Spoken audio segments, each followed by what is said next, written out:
백성이 여호와의 들으시기에 악한 말로 원망하매, 이건 고의성이 있는 악한 말입니다. 이 악한 말에 여호와의 1절에 여호와의 불이 내려왔다. 그냥 불이 아니라 여호와의 불, 3절에도 여호와의 불이 그들 중에 붙었다. 이 불이 바로 지옥불의 그림자가 되는 겁니다. 말하는 거 보면 그 사람 알 수 있거든요. 여호와의 불이 악한 말하는 사람, 원망하는 사람, 거기에다가 불이 내려왔습니다. 내가 하나님 앞에서 불을 받을 거냐, 심판의 불을 받을 거냐, 아니면은 하나님의 은혜와 축복을 받을 거냐, 그것이 말로 결정이 되는 겁니다. 말하는 거 정말 조심해야 되는 거예요. 성경 찾아봅시다. 시편 141편 3절, 여호와여 내 입 앞에 파수꾼을 세우시고 내 입술의 문을 지키소서. 하나님이 살아계시기 때문에 무슨 말을 할지에 대해서 아주 조심해야 됩니다. 입이 말을 안 들으면 때려서라도 들어막아야 되는 거예요. 이 말이 얼마나 무서운지 아세요?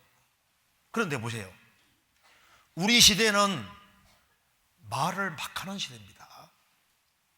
저 사람이 정말 크리스찬일까? 하나님 계신 걸 정말 믿고 있을까? 그 사람의 영혼이 표현되는 것이 말이기 때문에 그 말을 보면 그 사람을 정확히 알 수 있고 신앙 상태를 정확히 알 수 있는 겁니다. 말이 인생의 집을 만드는 거예요.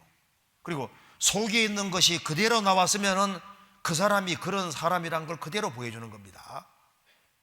하나님 보시기에 악한 말이 어떤 말일까요?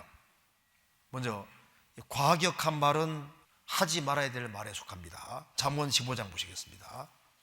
잠언 15장 1절, 유순한 대답은 분노를 쉬게 하여도 과격한 말은 노를 격동하느니라. 부모님이나 스승이나 어른이 꾸중하면 유순하게 대답해야 되는 겁니다. 잠언 12장 보시겠습니다. 12장 16절, 미련한 자는 분노를 당장에 나타내거니와 슬기로운 자는 수욕을 참느니라. 18절, 혹은 칼로 찌름같이 함부로 말하거니와 지혜로운 자의 혀는 양약 같으니라.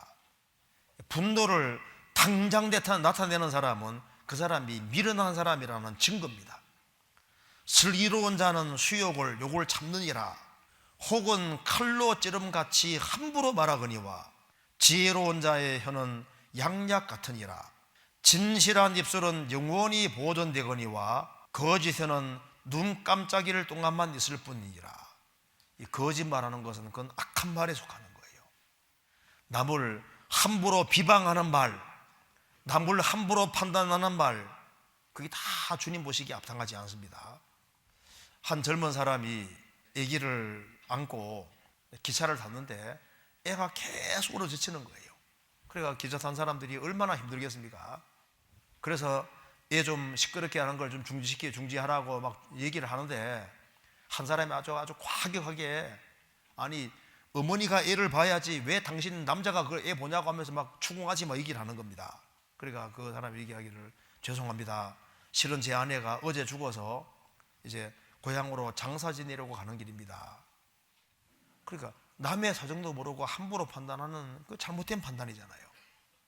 그리고 이제 쉽게 분해하는 사람들, 그런 사람들을 가까이 하면 큰일 나는 수가 생기는 거예요. 잠언 22장 보시겠습니다. 24절, 노를 품는 자와 사귀지 말며 울분한 자와 동행하지 말지니 그 행위를 본받아서 내 영혼을 올무에 빠칠까 두려움이니라. 속에 분이 있는 사람하고 사귀지 마라 그 말입니다. 울분한 자와 동행하지 말지니 그 행위를 본받아 내 영혼을 올무에 빠칠까 두려움이니라. 감정을 컨트롤 못하는 사람들, 그런 사람은 가까이 할 사람들이 아닌 거예요. 잠언 25장 8절, 너는 급거이 나가서 다투지 말라. 마침내 내가 이웃에게 욕을 보게 될 때에는 내가 어찌할 줄 알지 못할까 두려우니라. 너는 이웃과 다투고는 변론만 하고 남의 은밀한 일을 누설하지 말라. 듣는 자가 너를 꾸짖을 터이요 또 수욕이 내게에서 떠나지 아니할까 두려우니라. 여기에 급히 나가서 다투지 말아라. 다툼이 생길 때 그 이후에 생길 결과를 미리 생각을 해야 됩니다. 그리고 내 비위가 상했다고 해서 남이 들어서는 안 되는 그 남의 비밀을 누설하지 말라. 남의 그 안 좋은 비밀 같은 걸 얘기하는 사람, 그게 악한 거예요. 남의 말 하기를 좋아하는 것도 그것도 악한 겁니다. 남의 얘기할 시간이 어디 있어요. 그리고 쓸데없는 얘기들을 퍼뜨릴 이유가 없는 거라고요. 그리고 은근히 자기 자랑하는 거 그거 합당하지 않거든요. 잠언 27장 2절. 타인으로 너를 칭찬하게 하고 네 입으로는 말며 외인으로 너를 칭찬하게 하고 네 입술로는 말지니라. 자기 칭찬하는 사람은 푼수다 그 말입니다. 그게 벌써 합당하지 않고 교만하다는 증거인 거예요. 그리고 가장 중요한 것 중에 하나가 비판하는 거. 남 비판 잘하는 사람은 반드시 구원을 점검해 봐야 되는 겁니다. 비판 잘하는 사람은 신앙적으로 문제가 있는 거예요. 아세요? 마태복음 7장 보시겠습니다. 7장 1절입니다. 비판을 받지 아니하려거든 비판하지 말라. 너희의 비판하는 그 비판으로 너희가 비판을 받을 것이요 너희의 헤아리는 그 헤아림으로 너희가 헤아림을 받을 것이니라. 어찌하여 형제의 눈 속에 있는 티는 보고 내 눈 속에 있는 들보는 깨닫지 못하느냐. 보라, 내 눈 속에 들보가 있는데 어찌하여 형제에게 말하기를 나로 내 눈 속에 있는 티를 빼게 하라 하겠느냐. 외식하는 자여 먼저 내 눈 속에서 들보를 빼어라. 그 후에야 밝혀보고 형제의 눈 속에서 티를 빼리라. 비판받지 않으면 비판하지 말아라. 비판하는 사람은 신앙을 점검해 봐야 된다고 말입니다. 왜 비판하냐 하면은 문제가 있는 거예요. 남의 티는 보고 자기 속에는 들보는 보지 못한다. 자기에게 아주 큰 문제가 있다는 증거다 그 말입니다. 쉽게 비판하는 사람은 그 사람 자신이 근본적으로 문제가 있는데 구원을 안 받았든지 자기 기준이 크든지 네 눈 속에 들보가 있는데 자기 반성을 하지 않고 있는 사람인 거예요. 그리고 속에 사랑하는 마음이 없다는 증거가 되는 겁니다. 그러니까 신앙을 점검해 봐야 되는 겁니다. 성경에 말씀하기를 이웃을 극히 허는 자를 멸한다는 말씀이 있는데 이웃을 세워주는 것이 아니라 괜히 뒤에서 깎아내리고 남 험담하고 흘어내리고 깎아내리는 그것이 정신이 잘못된 거예요. 내가 어떤 말을 하고 있는지, 그리고 들어야만 지혜가 생기는데 자기 의사만 드러내는 사람이 있잖아요. 그러면 자기 의사 드러내기만 좋아하고 자기 말 하기만 좋아하고 귀담아 잘 안 듣는 사람은 지혜가 없는 사람인 거예요. 잠언 18장 보시겠습니다. 18장 2절. 미련한 자는 명철을 기뻐하지 아니하고 자기의 의사를 드러내기만 기뻐하느니라. 자기 주장만 세지 들으려 하지 않습니다. 그 사람 아무것도 못 배웁니다. 그래서 무리한 말을 하고 특별히 욕하는 말을 한다는 건 이건 있을 수가 없는 거예요. 만일 남 비판 잘하고 욕을 잘하고 거짓말 잘하고 그러면은 진짜 생명이 있을까 점검해 봐야 됩니다.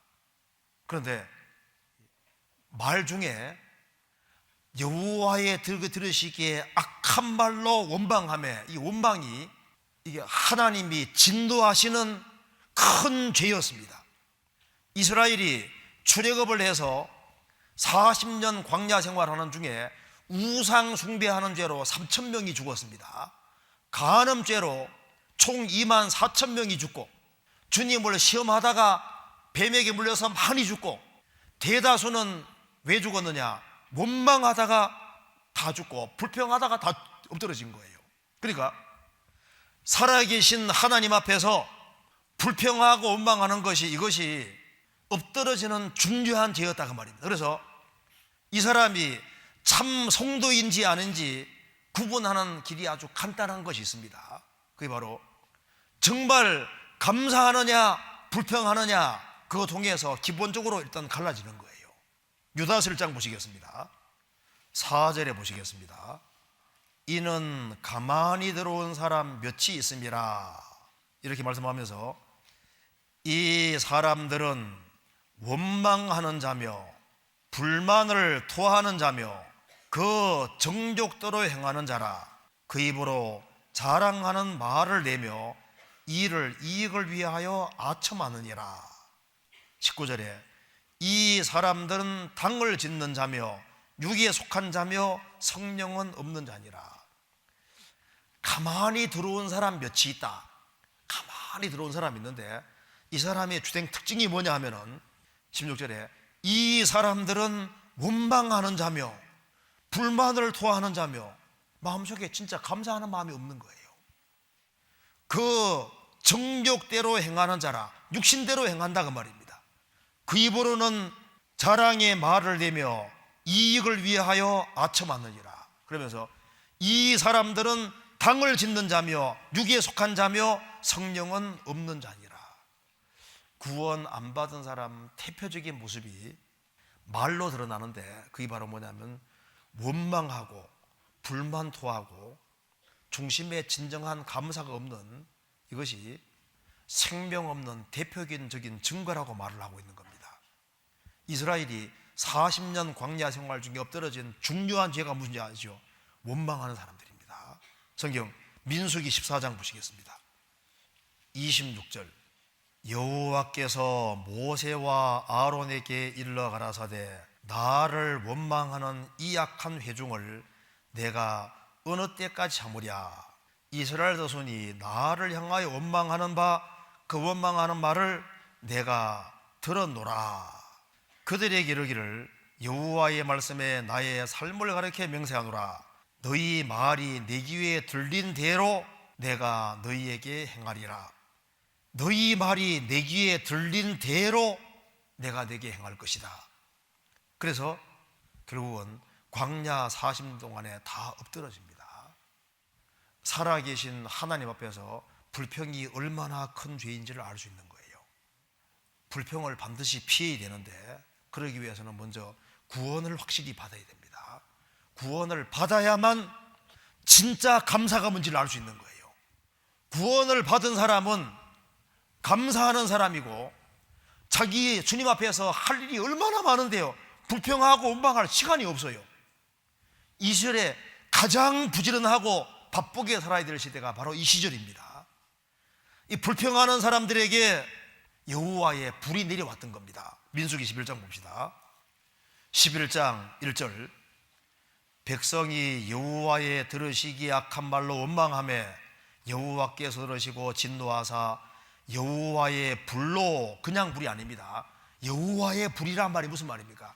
하나님이 직접 내리신 불로 그들 중에 붙어 진 것을 사르게 하심에 백성이 모세에게 부르짖음으로. 우리 시대 사람들이 잊고 있는 것이 있습니다. 하나님이 얼마나 무서운 분인지를 잊고 있는 거예요. 하나님을 만만하게 생각하거든요. 하나님은 뭐 대통령, 황제 이게 아니에요. 하나님은 하나님이시고 두려우신 하나님인데 그걸 잊고 있는 거예요. 그러니까 말을 함부로 하고 행동을 함부로 하고 죄를 막 담대히 짓고 그게 하나님을 잘못 알고 있는 겁니다.